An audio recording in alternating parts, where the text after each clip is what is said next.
हालांकि मुस्लिम समुदाय में कुत्तों से परहेज किया जाता है, लेकिन मेरे पति ओसामा बिन लादेन ने यूरोप से 2 जर्मन शेफर्ड कुत्ते मंगवाए थे जिनका नाम सफियर और जाय रखा था।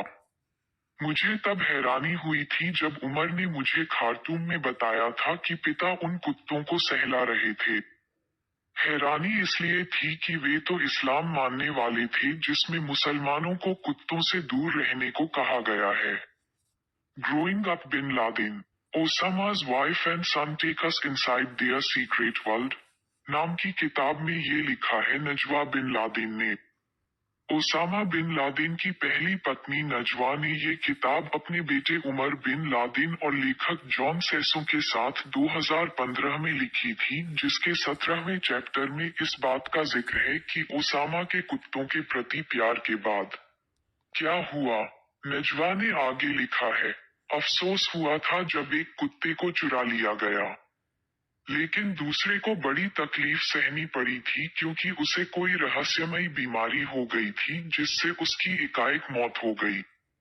विज्ञापन इस किताब के छपने के पूरे 7 साल बाद उमर बिन लादेन ने द सन अखबार को दिए एक इंटरव्यू में दावा किया है कि पिता ओसामा बिन लादेन ने कुत्तों पर रासायनिक हथियारों का परीक्षण किया था।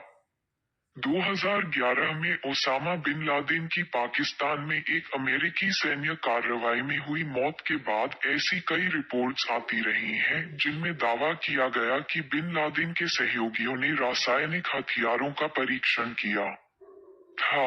इस पर उमर ने कहा, मैंने ये देखा था। उन्होंने मेरे कुत्ते पर इसका परीक्षण किया और मैं इससे खुश नहीं था।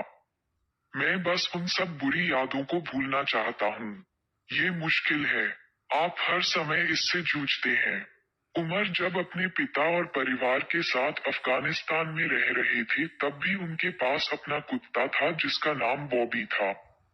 उसे वे गार्ड डॉग की तरह ट्रेन भी करते थे।